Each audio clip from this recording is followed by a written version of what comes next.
Full Moon sale ಬೆಳಗ್ಗೆ 9 ಗಂಟೆದಿಂದ ರಾತ್ರಿ 12 ಗಂಟೆವರೆಗೆ ಆಗಸ್ಟ್ 28 ಒಂದು ದಿನಕ್ಕೆ ಮಾತ್ರ. ಈ ದಶಕಗಳ ಹೋರಾಟ ಹೆಂಗಿತ್ತು, ಯಾವ ಕಾರಣಕ್ಕಾಗಿ ಮಂಗಳೂರು ವಿಭಾಗ ಅಥವಾ ಮಂಗಳೂರಿನ ಸುತ್ತಮುತ್ತಲಿನ ರೈಲ್ವೆ ಸ್ಟೇಷನ್ಗಳು ಮೈಸೂರಿಗೆ ಸೇರಬೇಕು ಅಥವಾ ನೈಋತ್ಯ ರೈಲ್ವೆ ವಲಯಕ್ಕೆ ಸೇರಬೇಕು ಅನ್ನೋ ಬೇಡಿಕೆ ಇತ್ತು? ನೋಡಿ, ಆಕ್ಚುಲಿ ಇಲ್ಲಿ ಇರುವಂತದ್ದು ಬಿಜೆಪಿ ಅವರು ಈಗ ನೈಋತ್ಯಕ್ಕೆ ಮೈಸೂರಿಗೆ ಸೇರಿರೋದು ಖುಷಿ ಪಡ್ತಾ ಇದ್ದಾರೆ. ಆದ್ರೆ ಮಂಗಳೂರಿಗರ ಬೇಡಿಕೆ ಬೇರೆನೆ ಇತ್ತು. ಯಾಕೆಂದ್ರೆ ನಾವು ಮಂಗಳೂರನ್ನ ಪ್ರತ್ಯೇಕವಾದ ವಲಯ ಮಾಡಬೇಕು ಅನ್ನೋದು ನಮ್ಮ ಈ ಜಿಲ್ಲೆಯ ಜನರ ಪ್ರಬಲ ಬೇಡಿಕೆ. ಕರೆಕ್ಟ್. ಯಾಕೆಂದ್ರೆ ಪಾಲಕ್ಕಾಡ್ ಅನ್ನೋದು ಕೇರಳ ತಮಿಳುನಾಡು ಭಾಗದಲ್ಲಿ ಆದ್ರೆ ಮೈಸೂರಿಗೆ ಬರುವುದು ಕೇವಲ ಮಂಗಳೂರಿನ ಕೆಲವೊಂದು ರೈಲ್ವೆ ಸ್ಟೇಷನ್ಗಳು ಮಾತ್ರ. ಕರ್ನಾಟಕದ ಬೇರೆ ಅಂದ್ರೆ ಸುರತ್ಕಲ್ ಹತ್ತಿರದಲ್ಲೇ ಒಂದು 10-15 ಕಿಲೋಮೀಟರ್ ಆಚೆ ಇರುವಂತಹ ಸುರತ್ಕಲ್ ರೈಲ್ವೆ ನಿಲ್ದಾಣ ಈ ಮೈಸೂರು ವಿಭಾಗಕ್ಕೆ ಬರೋದಿಲ್ಲ. ಅಥವಾ ಉತ್ತರ ಕರ್ನಾಟಕದ ಕಾರವಾರವರೆಗೆ ಬರುವಂತ ರೈಲು ನಿಲ್ದಾಣಗಳು ಇದಕ್ಕೆ ಬರೋದಿಲ್ಲ. ಅದು ಆ ಕಡೆ ಮಹಾರಾಷ್ಟ್ರದ ಬೇಲಾಪುರಿಗೆ ಬರುವಂತ ಕೊಂಕಣ್ ವಿಭಾಗಕ್ಕೆ ಬರುತ್ತೆ. ಹಾಗಾಗಿ ಕೇವಲ ಮಂಗಳೂರು ಮತ್ತು ಮಂಗಳೂರು ಸೆಂಟ್ರಲ್ 1-2-4-5 ರೈಲ್ವೆ ಸ್ಟೇಷನ್ಗಳಷ್ಟೇ ಮೈಸೂರು ವಿಭಾಗಕ್ಕೆ ಬಂದ್ರೆ ಅದರಿಂದ ಕರ್ನಾಟಕಕ್ಕೆ ಅಥವಾ ಮಂಗಳೂರಿಗರಿಗೆ ಏನೂ ಲಾಭ ಆಗೋದಿಲ್ಲ. ಆದ್ರೆ ಇಂಥ ಒಂದು ಇಲ್ಲಿಯ ಜನ ಏನಂದ್ರೆ ನಾವು ವಿಭಾಗ ಯಾವ್ದಾದ್ರು ಏನೋ ಅನ್ನೋದು ಬಹಳ ಮುಖ್ಯ ಇದೆ. ಹೌದು, ನಾವು ವಿಭಾಗ ಕೇಳೋದು ಯಾಕೆ ಅಂತ ಅಂದ್ರೆ ಈ ಮಂಗಳೂರಿನ ರೈಲು ನಿಲ್ದಾಣ ಏನಿದೆ ಅಥವಾ ಕರ್ನಾಟಕಕ್ಕೆ ಓಡಾಟ ಮಾಡ್ಬೇಕಂತ ರೈಲು ನಮ್ಗೆ ಪ್ರಬಲವಾಗಿ ಬೇಕು. ಮತ್ತೆ ಇಲ್ಲಿನ ಮಂಗಳೂರು ರೈಲು ನಿಲ್ದಾಣ ಸಹಿತ ಬಹುತೇಕ ರೈಲು ನಿಲ್ದಾಣಗಳನ್ನ ಅಭಿವೃದ್ಧಿ ಮಾಡ್ಬೇಕು ಅನ್ನೋದು ನಮ್ಮ ಪ್ರಬಲ ಬೇಡಿಕೆ. ಆದ್ರೆ ನೋಡಿ, ಈವರೆಗೂ ಕೂಡ ಮಂಗಳೂರು ರೈಲು ನಿಲ್ದಾಣವನ್ನ ಅಭಿವೃದ್ಧಿ ಮಾಡ್ಲಿಕ್ಕೆ ಆಗಿಲ್ಲ. ಅದೇ ಪಾಲಕ್ಕಾಡಲ್ಲಿ ಇರ್ಬೇಕಾದ್ರೆ ಪಾಲಕ್ಕಾಡ್ನ ಕೇರಳದ ಜನಪ್ರತಿನಿಧಿಗಳಿಗೆ ಮತ್ತು ಅಲ್ಲಿನ ಸಂಸದರಿಗೆ ಶಾಸಕರುಗಳಿಗೆ ಇರುವಷ್ಟು ಇಚ್ಛಾಶಕ್ತಿ ನಮ್ಮ ಕರ್ನಾಟಕ ರಾಜ್ಯದ ಜನಪ್ರತಿನಿಧಿಗಳಿಗೆ ಇಲ್ಲದೆ ಇರೋದು ನಮ್ಗೆ ಬಹಳ ಖೇದಕರ. ಯಾಕೆ ಅಂತಂದ್ರೆ ನೋಡಿ, ಸದಾನಂದ ಗೌಡ್ರು ರೈಲ್ವೆ ಮಂತ್ರಿ ಆಗಿದ್ರು.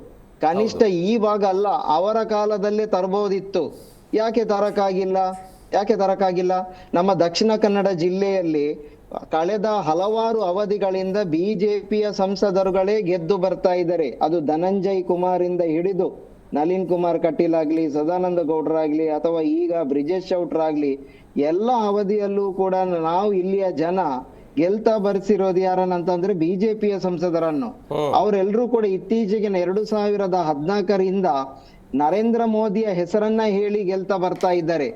ಆದ್ರೆ ರಾಜಕಾರಣ ಬಿಟ್ಬಿಡೋಣ, ರಾಜಕಾರಣ ಮಾತಾಡೋಣ. ನನ್ ಬೇಸಿಕ್ ಪ್ರಶ್ನೆ ಇರೋದು, ಇದೀಗ ಪಾಲಕ್ಕಾಡ್ ವಿಭಾಗಕ್ಕೆ ಮಂಗಳೂರಿನ ಕೆಲ ರೈಲ್ವೆ ಸ್ಟೇಷನ್ಗಳು ಹೋಗ್ತಾ ಇತ್ತು, ಅದನ್ನ ಮೊದಲ ಹಂತದಲ್ಲಿ ಮೈಸೂರಿನ ವಿಭಾಗಕ್ಕೆ ಸೇರ್ಪಡೆ ಮಾಡ್ಕೊಂಡು ನಿಮ್ಮ ಬೇಡಿಕೆ ಏನಿದೆ, ಮಂಗಳೂರಿಗೆ ಒಂದು ಪ್ರತ್ಯೇಕ ವಿಭಾಗ ಬೇಕು ಅನ್ನೋದು, ಆ ಬೇಡಿಕೆ ನೆಕ್ಸ್ಟ್ ನೋಡ್ಬೋದಲ್ಲ ಅನ್ನೋದು ನನ್ನ ಆಶಯ. ಸರಿ, ಅದೇ ಈಗ ಬೇಡಿಕೆ ಏನಂದ್ರೆ ಬೇಡಿಕೆ ಏನೋ ಆಗಿದೆ, ಬಟ್ ಅದು ನಮ್ಮ ಏನು ಖುಷಿ ಪಡುವಂತ ಬೇಡಿಕೆ ಅಲ್ಲ ನಮ್ದು. ಈಗ ಇದರಲ್ಲಿ ಈ ಬೇಡಿಕೆಯಲ್ಲಿ ಈಡೇರಿದಷ್ಟೇ ಏನು ಕೆಲವೊಂದು ರೈಲ್ವೆ ನಿಲ್ದಾಣಗಳು ಮಾತ್ರ. ನಮ್ಮ ಬೇಡಿಕೆ ಇನ್ನಷ್ಟು ಇರೋದೇನಂದ್ರೆ, ನಮ್ಮ ಬಹುಕಾಲದ ಬೇಡಿಕೆ ಏನಂದ್ರೆ ಮಂಗಳೂರನ್ನ ಪ್ರತ್ಯೇಕ ವಲಯ ಮಾಡ್ಬೇಕನ್ನೋದು. ಕರೆಕ್ಟ್. ಮಂಗಳೂರು ಅಂದ್ರೆ ಪ್ರತ್ಯೇಕ ವಲಯ ಅಂದ್ರೆ ಸುರತ್ಕಲ್ ಕೊಂಕಣ ಭಾಗಕ್ಕೆ ಯಾವ್ದೆಲ್ಲ ಸೇರಿದೆ ಅದನ್ನು ಕೂಡ ಒಳಗೊಂಡು, ಅಥವಾ ಉಡುಪಿ, ಉತ್ತರ ಕನ್ನಡ, ಆ ಎಲ್ಲಾ ವ್ಯಾಪ್ತಿಗಳನ್ನ ಸೇರ್ಕೊಂಡು ಈ ಎಲ್ಲವನ್ನ ವ್ಯಾಪ್ತಿಯನ್ನ ಸೇರಿಸಿ ಒಂದು ಮಂಗಳೂರು ವಿಭಾಗ ಮಾಡ್ಲಿ. ಆವಾಗ ಏನು ಇವ್ರು ಹೇಳಿದಂತ ನೀವು ಹೇಳಿದಂತ ಏನು ಮೈಸೂರು ವಿಭಾಗಕ್ಕೆ ಸೇರಿಸಿದ್ರೆ ಓಕೆ, ನಾವು ಖುಷಿ ಪಡ್ತೀವಿ. ಯಾಕೆಂದ್ರೆ ಕೇರಳದ ಪಾಲಕ್ಕಾಡಿಂದ ಸಂತೋಷ್ ಅವರು, ನನ್ನ ಪಾಯಿಂಟ್ ಇರೋದು, ಮೊದಲ ಹಂತದಲ್ಲಿ ಅನ್ಯ ರಾಜ್ಯಗಳ ಹತೋಟಿಯಲ್ಲಿ ಇರೋದನ್ನ ಕಿತ್ತುಕೊಂಡು ನಮ್ಮ ರಾಜ್ಯಕ್ಕೆ ವರ್ಗಾವಣೆ ಮಾಡಿ ಪ್ರತ್ಯೇಕವಾದಂತ ವಿಭಾಗವನ್ನು ತೆಗೆದುಕೊಳ್ಳೋದ್ರ ಬಗ್ಗೆ ನೆಕ್ಸ್ಟ್ ಆಲೋಚನೆ ಮಾಡೋಣ ಅನ್ನೋದು ನನ್ನ ಆಶಯ. ಓಕೆ, ಅದರ ಬಗ್ಗೆ ಆಯ್ತು. ಅದೊಂದು ಒಳ್ಳೆ ಬೆಳವಣಿಗೆ. ಪಾಲಕ್ಕಾಡಿಂದ ಇಲ್ಲಿಗೆ ಬರೆಸಿರೋದನ್ನು ನಾವೇನು ವಿರೋಧ ಮಾಡೋದಿಲ್ಲ, ಅದು ಸ್ವಾಗತಾರ್ಹ.